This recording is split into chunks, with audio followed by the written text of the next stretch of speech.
Welcome to the Enlightened Pet Behavior Podcast. I'm your host, Susan Light.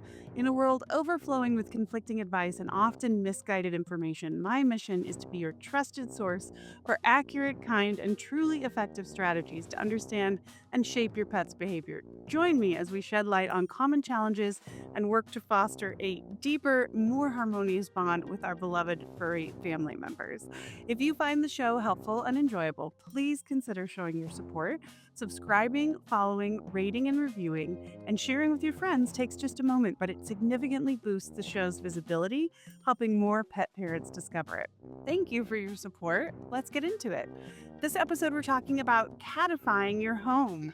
What does that mean? Why is it important? What happens if we don't do it?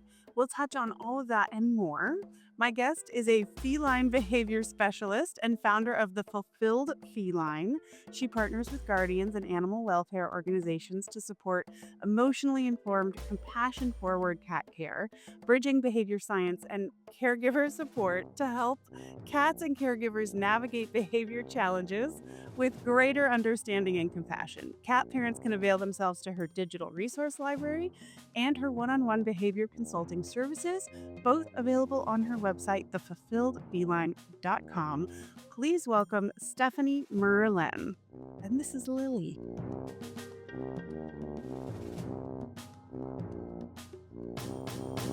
So, speaking of cats, we want to talk about catifying. Yet, why is it important that we catify our houses? How important is the environment that our cats live in? I think something that people don't realize when it comes to catifying is we're taking pretty much a wild animal and putting it between four walls. What people don't think about is, domestication of dogs happened long before cats. And dogs were domesticated really to have some traits to help humans. Whereas cats, we liked cats just the way they were. They killed vermin in grain stores. And so as they have evolved, they've retained so much of their wild ancestry. So biologically and behaviorally. So they are very much little predators, but they're also still prey animals. So when we bring cats into our home, we have to really think about those natural instincts they have and how we can cater to those. And oftentimes, if we're not catering to those wild instincts that they still have, those will show up in behaviors that a lot of humans call undesirable, but are very much normal based on a cat who has needs that aren't being met or is stressed. So it's really important for us to consider our cat's environment and be intentional about how does this service our little wild cat in our home. Yeah. I think some people argue that technically cats are not domesticated because we don't control their breeding. To the extent we control dogs' breedings, obviously there are wild dogs in a lot of countries, street dogs, but I mean, outdoor cats that are breeding are so common. Uh, Yes. and that is a trait of domesticity that we haven't actually even reached with cats. Evidenced by the fact that some cats live their whole lives outdoors, right? Right. Exactly. So if we are going to bring them in, what kinds of these issues are we talking about that tend to show up when their environment isn't really conducive to their health? I think a lot of people see like destructive behavior, what they call destructive, like scratching, knocking things off counters, things like that. That's not to us, that's destructive, but that's a cat who's bored. So many cats in homes are just chronically bored. So they are trying to get our attention. They're trying to interact with their environment in any way that is engaging and stimulating, which may not look very lovely or pretty or be very convenient for us. But that's how it's gonna show up, is a lot of destructive behaviors. Sometimes you'll see a lot of people who have cats who are chasing their ankles and their toes and biting and those types of behaviors where they think their cat's being aggressive towards them. So that's predation behavior. A cat needs to hunt. And so if they're seeing something move and scurry around the floor and they don't have that outlet through interactive play with appropriate toys, that's going to come out in some way. Um, and another big thing I see is if you have multiple cats and there are um, not enough resources, or those resources aren't spread out like litter boxes, food, having hiding spaces, stuff where cats can actually escape and move about the home freely, you're going to have tension between cats. So it's going to show up in like stress, frustration, behaviors that are normal for a cat, but are not going to be very fun for us. Absolutely. So what is that checklist of like what are these things that the cats need in their environment? Cuz catifying is kind of this fun word that we've made up. Um but it's really just meeting their needs, right? Mhm.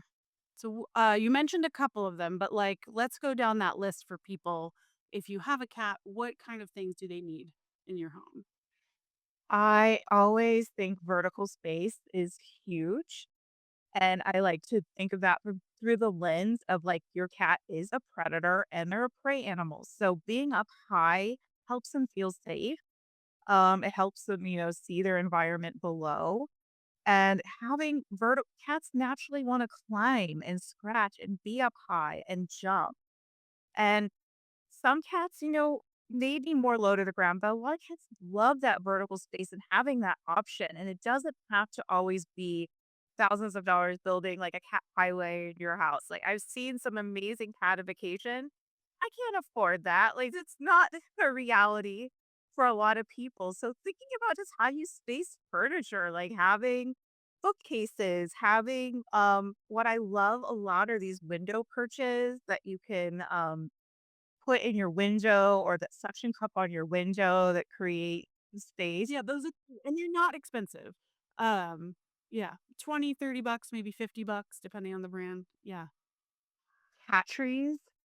And my big tip for those for reducing cost is stores in the US like Marshalls, TJ's Maxx have like overstock of these cat trees. And what I love about cat trees in general is they offer a lot of different enrichment things within them. They typically have scratching posts built in. Cats can get up high. They have little hidey holes. So they offer a lot of variety within just the vertical space itself for a cat. So cat trees are huge. Another thing I really like to think about that people probably don't when it comes to catify, especially in a multi-cat household, is making sure you're checking that spaces where you have toys, resources like litter boxes and food have easy entrance and exit points for cats. Because cats can kind of sometimes they're very territorial once they reach a certain age, and they can kind of scar in certain bottlenecks to spaces. So a cat could get, cornered in a spot that there's a toy, and then you have tension. So thinking about places in your home where they are high traffic, there's choke points or bottlenecks, and really evaluating is there an easy entrance and exit point for my cats to be able to go in and out without having to necessarily cross paths with another cat. Such a good point. Have an example is a lot of times you see around the holidays, seasonal things, they create these like cute little cardboard cat houses that have like little scratchers in them. Yeah. And I bought one for like the holiday season that looks like a little ski lodge for your cat. And it's so cute. And it has a one-way entrance into this box. And one of my cats is in there. And then I saw my other cat like stand in front of it. I'm like, okay, we need to adjust this. So I took the little side panel on the side and cut a hole in it so it had 2 points. So those are things people don't think about, but really diffuse a lot of tension in multi-cat households. So having those entrance and exit points is really important. Yeah. And spreading resources out if you have multiple cats, right? Like I've seen people with like 4 litter boxes just boom, boom, boom in the garage. That's not actually 4 litter boxes to the cats. Right. The point of having more is to spread them out so that if there's something about one litter box that a cat doesn't like, and that could be another cat, Mhm. or Or it could be anything. It could be it's close to the dryer and that scared them, whatever it is, that there's another option for them to go to that is in a different place. So it's different. And hopefully they like that one. Right. And they just see 4 litter boxes in a row as 1 litter box. And choice and means so much to cats is having options and going to the bathroom for a cat is a vulnerable position for them. Talking about they still have their wild DNA, they're prey animals too. So going to the bathroom, they need to be alert and on guard. So having those resources separated is really important.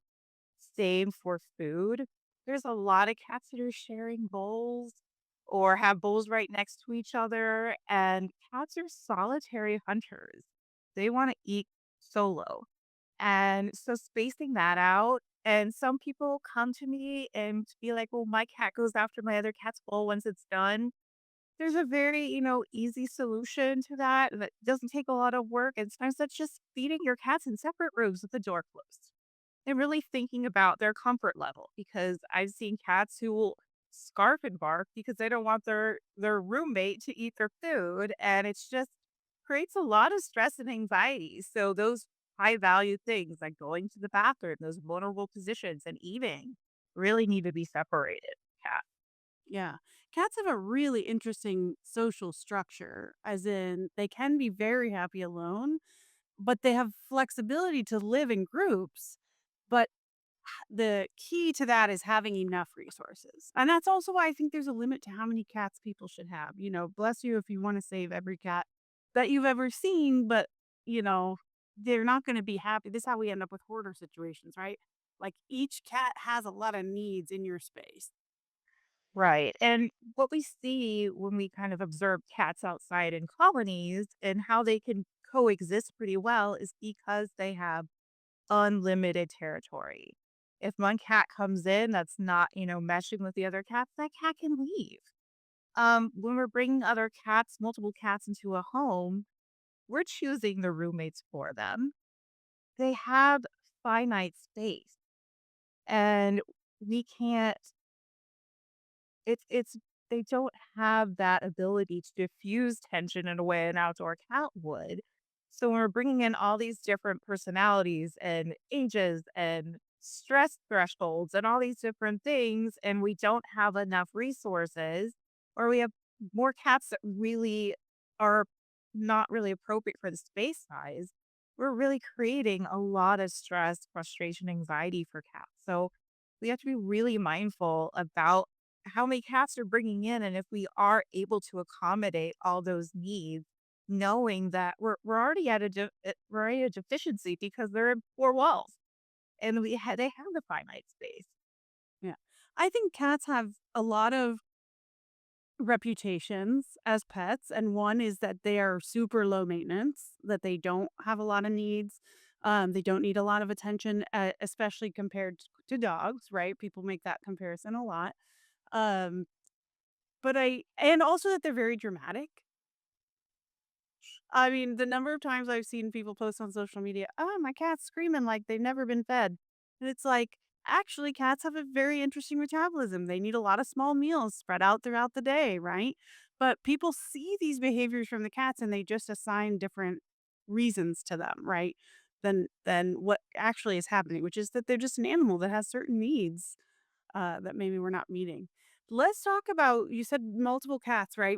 I could do a whole episode on cat to cat introductions. So let's do like a tiny just overview of like what kind of setup since we're talking about setup, if you're about to bring a new cat into your house, what do we need to set up for that cat specifically? How are we just bringing them in and dropping them in the living room with all the other cats?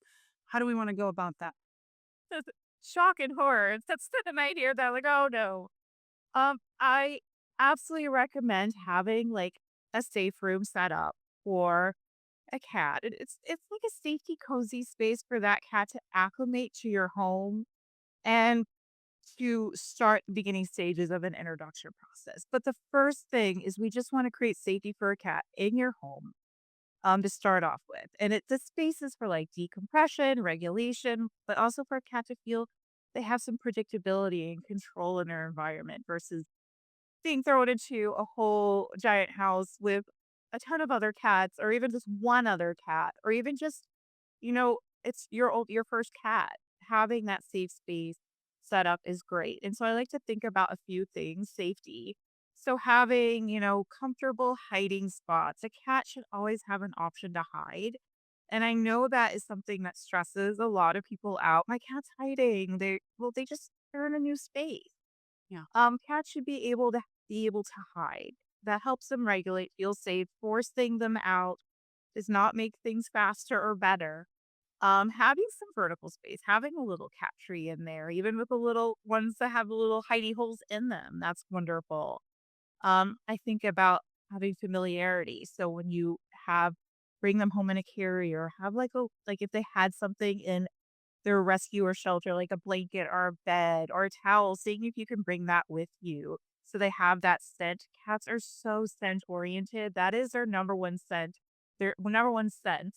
And I wish more people like that was ingrained in their brain because that's how they navigate the world around them is through scent. We are so sight oriented. So we have to really think about cats' sense of smell when we're bringing them into a new space or really anything. So having something that has their scent on it can be helpful. Leave that carrier out in that room. So they have maybe that might be their hidey hole for the first few days. They love cardboard boxes because cats, when they rub their face on them, that's where they have all their pheromones. The cardboard boxes hold those pheromones really well. That's why they like it. That's why you see them rubbing their face on it. Um, so having any type of thing like consent mark, and that's where I want to lean into like pheromones, like feel away. Um, my personal experience with feel is hit or miss. But it can't hurt, especially in a new home. And there's other versions of this now. I saw at a vet conference, there's a new one called Secure by Signs that has some really great data. And that's for sale on Chewy and Amazon, I believe. And that comes in a reed diffuser and not a plug-in, which I know sometimes plugins can be kind of iffy for some people. And they also have that in a spray and they have it in like a hand gel. So like, which, You're handling them? yes, I was like, "Oh my gosh, this is amazing." Especially like not so much in home settings, but like veterinary or shelter settings. I'm like a hand gel, it's amazing. But having those pheromones can help a cat feel more safe and secure because they're smelling kind of their own type of scent on things. And also, not so much setup, but going in your safe room, you know, playing with your cat, feeding them shuru. If they're really scared, just sitting in there, maybe reading a story to them, just doing some little things to help them get comfortable and feel safe in their environment. It's not about like limiting space by having a small space. It's about making a space that feels safe and predictable in those first few weeks, days you're bringing a new cat in. Absolutely. When I was younger, my 17-year-old cat, so this was 17 years ago, I had another cat and I brought him home from the shelter because I thought he needed a buddy. First mistake. They don't always need buddies, but anyway. And I also just like brought him in from the carrier and set him in the living room and was like, there you go. Not the best introduction to 2 cats. So when we adopted Lily much later, when we did the safe room and, the slow introduction, everything. And let me tell you, these 2 cats don't fight. The other 2 cats, their entire 13 years that they lived together, they would get along, but they would also fight. You know what I mean? Yeah. So it's important that everybody feels safe. And that goes for your resident cats. Not just dumping a new cat in there helps them feel safe as well. So Right.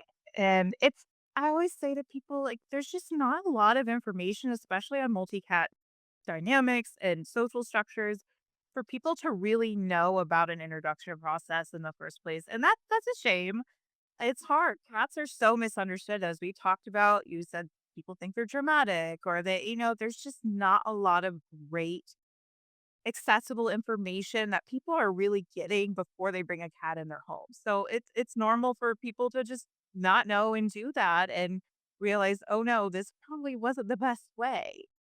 But there are things, now just, if you're thinking about bringing another cat in the home, do an internet search. There's a lot of people who have great information. Ask where you're adopting from, what their tips are, because it is important for that new cat and, like you said, the resident cat to feel comfortable through this process. Yeah, absolutely. What kinds of things do you think are really worthwhile bringing in? So, you said we said cardboard boxes, they love those. Obviously they need vertical space, But what about like cat fountains? Do you think cat fountains are worthwhile to have in their environment? I think so. If you, especially cats are naturally inclined to drink a lot of water. And they need hydration, and sometimes the movement of water attracts them, and they can kind of play in it too, and that's cute. And that's fun, and that is enrichment in itself if you break it down. So I think cat fountains are wonderful. The thing I always warn people about is make sure you're cleaning them because I've seen some grubby cat fountains. But they're a good investment. I also think, the ones that are stainless steel are better than the plastic. So being intentional about cleaning them and getting a good one is great to have. Yeah. I agree. I've been through several cat fountains, and my favorite that I have right now are stainless steel. Very easily. My only issue is you can't see through the stainless steel how full it is. Yes. And I'm like, I think the new one has like just a little window. They figured buy this model now, but that's the only issue I have with them. But yes, some of them are very difficult to clean. Uh, Mhm. and you want to keep that in mind. And I had a porcelain one, and I dropped it when I was cleaning it. Yeah, so I think the stainless steel is a great thing to do. And then toys. You mentioned they need interactive play, they need to hunt. What kinds of toys do you recommend? And like, should we be involved in playing with the cats? Will they play by themselves? If you have multiple cats, will they play together? I think we ought to be playing with our cats in some way. They want interactive toys. There's some great like stationary toys your cats can like play with on their own, but cats are smart. They're gonna be bored of a lot of stationary toys pretty quickly. I love wand toys, fishing wand style toys where you actually can do kind of a hunting sequence with your cat.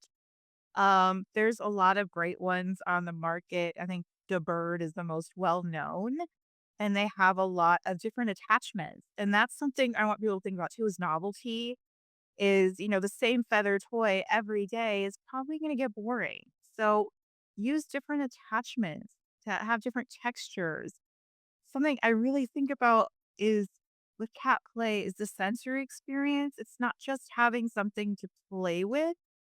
It's thinking about what is the cat hearing? What is the cat feeling when they bite into the toy or catch it with their paws?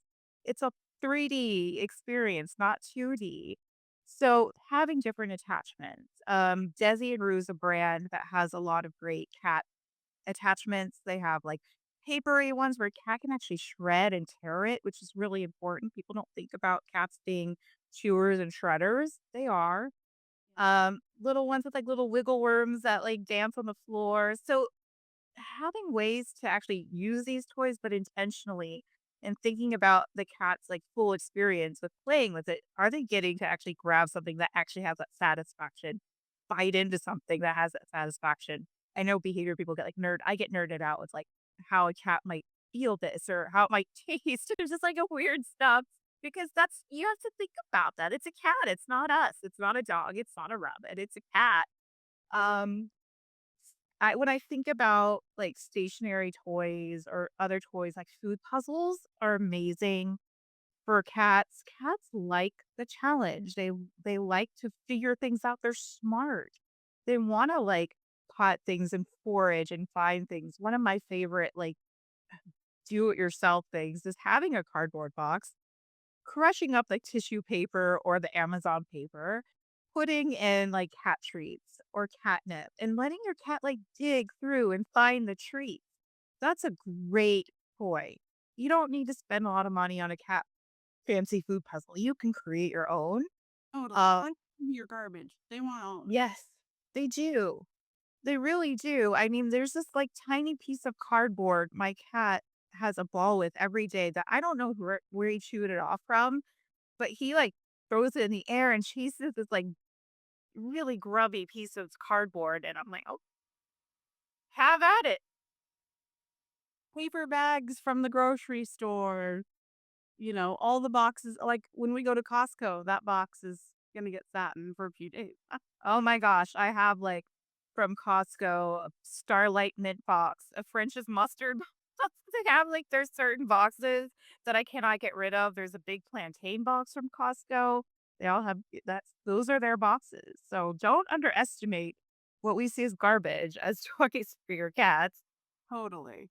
Absolutely. And then if you don't know how to play with these wand toys that you're talking about, I always tell people to think about what animal or critter you're impersonating to get your cat to hunt, right? So let's be a bird this time. And what do birds do? They fly spot to spot, right? Maybe walk a little bit. Is it a bug and it's skittering across the floor? Is it, whatever. So like you said, the worm or the mouse. So if you're not sure what to do, moving it, trying to think like that can really help get them going and hunting it. That's fantastic advice. I love that because so many people will say, "My cat doesn't play," and I'll say, "Show me how you play with your cat." And they'll have a wand toy and they'll be putting it right in front of the cat's face, and it's like not doing anything. One, cats don't see well close up. Two, would prey actually come up to a cat and be like, "Please kill me right now?" No, that's not how prey is gonna act. And cats love seeing movement and that's what they're attracted to, and it's being farsighted, having them actually when you, use the toy, make it look like it scurries and pops out of things, that's gonna be so much more enticing to your cat than something right in front of its face.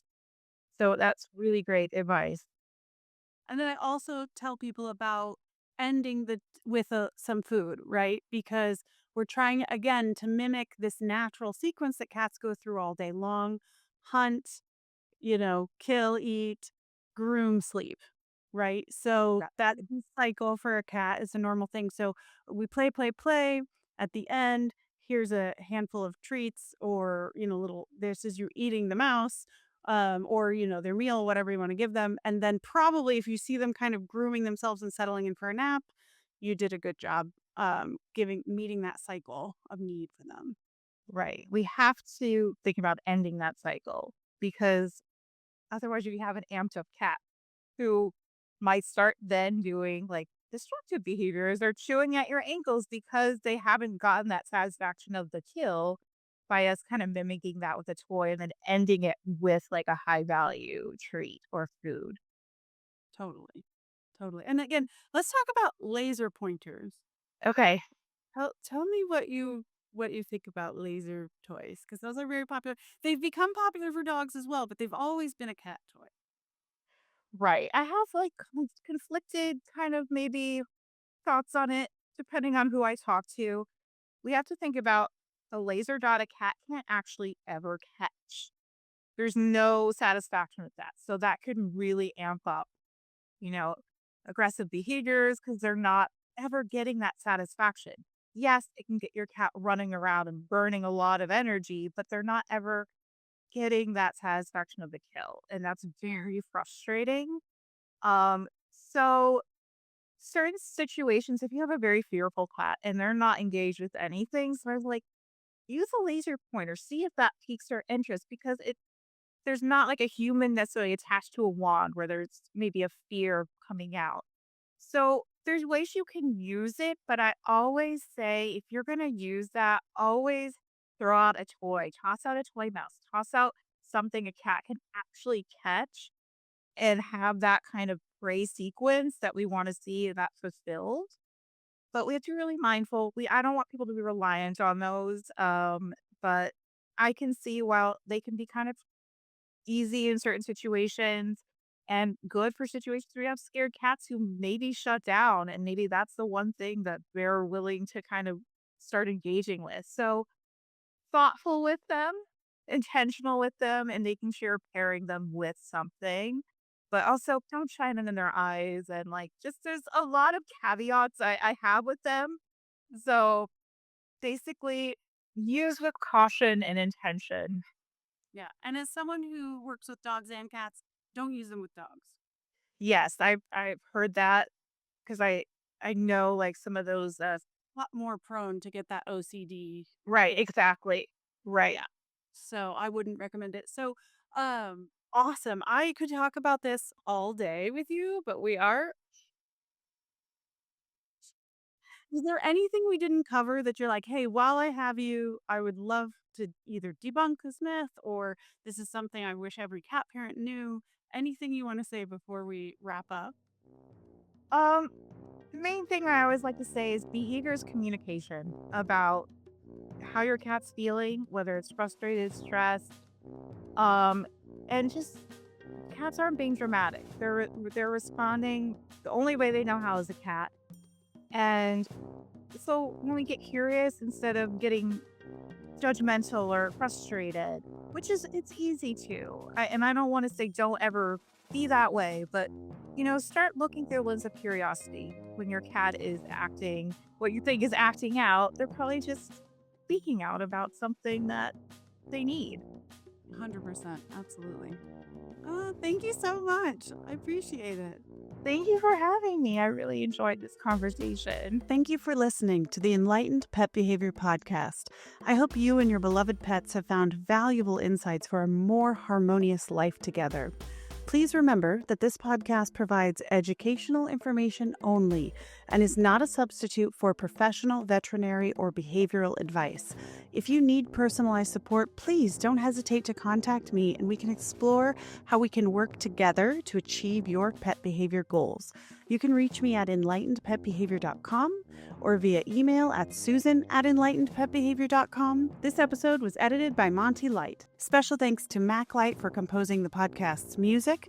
You can find him at maclightsongwriter.com. Treasure those fur babies, and I'll talk to you next time.